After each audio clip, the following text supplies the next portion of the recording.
Halo semuanya, selamat datang kembali di channel Tech Thinker. Dalam video kali ini kita akan membahas apa itu LangChain.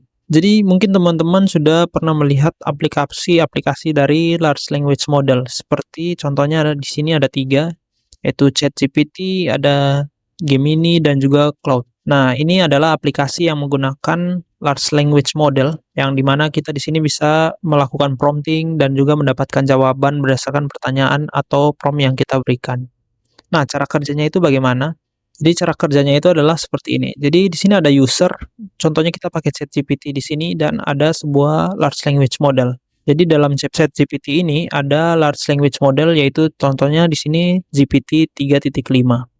Nah, jadi ketika user memberikan inputan atau prompt, misalkan pertanyaan, itu akan diteruskan ke ChatGPT, lalu akan diteruskan ke large language modelnya untuk menganalisa pertanyaan tersebut. Lalu LLM ini akan memberikan jawaban sesuai dengan data yang diinput atau pertanyaan yang diinput. Dan jawaban ini akan ditampilkan ke dalam aplikasi ChatGPT atau interface-nya ini dan akan dilihat oleh user. Nah, jadi kurang lebih ChatGPT itu kerjanya seperti ini. Dan di sini posisi large language model digunakan ada di bagian akhir sini, di mana dia berfungsi untuk menganalisa pertanyaan dan menjawab pertanyaannya. Nah, tapi mungkin teman-teman pernah lihat di tahun-tahun sebelumnya, di sini disebutkan data training dari ChatGPT itu sampai di tahun 2021 untuk GPT 3.5, lalu untuk GPT 4 Turbo itu hanya sampai Desember 2023. Jadi kelemahan dari ChatGPT ini sendiri adalah dia tidak bisa mengakses data terbaru dari internet, lalu tidak bisa terkoneksi dengan database, misalkan database dari perusahaan, kita mau menganalisa data di perusahaan itu tidak bisa. Lalu yang ketiga, tidak bisa menggunakan tool spesifik. Tapi mungkin teman-teman lihat sekarang kalau GPT ini sudah bisa menggunakan tool spesifik seperti untuk menarik data dari tiket pesawat dan lain sebagainya dengan aplikasi-aplikasi menggunakan pluginnya. Nah, untuk mengatasi hal-hal tersebut, kita membutuhkan sebuah jembatan untuk menghubungkan large language model ini dengan dunia luar. Nah, LLM ini bisa terhubung dengan dunia luar supaya kita bisa mendapatkan data yang terbaru, supaya memanfaatkan pengetahuan itu untuk menjawab pertanyaan-pertanyaan yang lebih terbaru. Nah, untuk itulah kita butuh LangChain di sini. Jadi LangChain ini adalah sebuah framework yang memudahkan kita untuk membangun aplikasi yang menggunakan language model seperti GPT. Cara kerjanya itu di sini, misalkan kita punya LLM atau large language model, kita pakai LangChain sebagai jembatan, dan LangChain ini kita akan menghubungkannya dengan tools-tools lain, contohnya seperti Wikipedia, lalu kita bisa menggunakan tools-tools seperti kamera. Jadi nanti LLM ini akan mendapatkan data dari dunia luar yang ditarik oleh LangChain ini dan akan diberikan ke LLM, lalu akan LLM ini mengambil kesimpulan berdasarkan data yang diberikan. Nah, di LangChain sendiri ada 5 komponen utama yang biasanya ditawarkan. Kita mulai dari LLMs dan prompts dulu ini.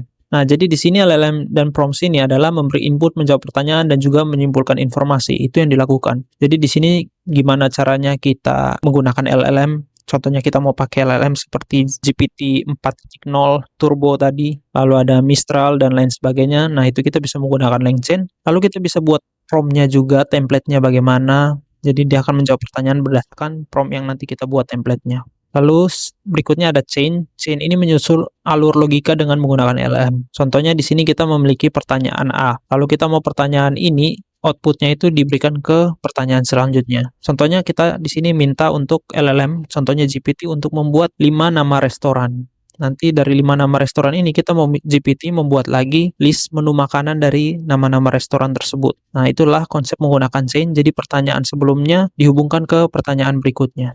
Lalu ada juga memori dan vektor atau vektor database. Nah, jadi ini kita bisa menyimpan data-data yang kita tarik contohnya dari PDF, dari TXT ke dalam vektor database. Lalu kita bisa mengkonsumsinya dengan menggunakan LangChain ini. Lalu LLM kita menjawab pertanyaan kita berdasarkan data-data yang tersimpan dalam vektor database. Lalu kita juga bisa menggunakan di sini dokumen loaders dan utils. Nah, di sini kita bisa mengambil, memproses dan mengelola data baik dari TXT, dari PDF, dari Excel, dari URL. Nah, itu kita bisa gunakan dokumen loaders ini untuk mengolah data kita masuk ke dalam memori atau database ini, lalu LLM bisa menjawab pertanyaan berdasarkan memori atau database yang tadi kita sudah load dari data-data tersebut, dokumen-dokumen tersebut.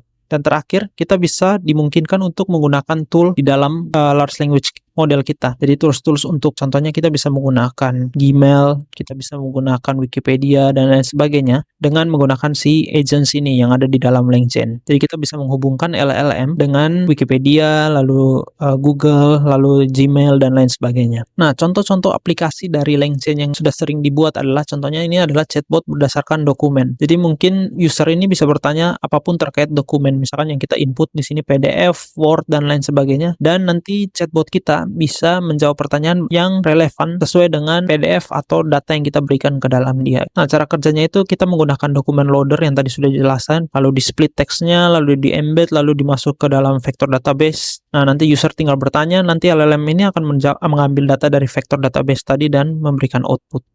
Contoh lain juga ada yang buat planner AI travel. Nah, jadi menggunakan LangChain kita mengkonsum API, lalu nanti user tinggal input data LLM-nya, kita akan menjawab data tersebut berdasarkan data yang sudah diambil tadi menggunakan agent contohnya. Demikian video kali ini, sampai jumpa di video selanjutnya. Terima kasih.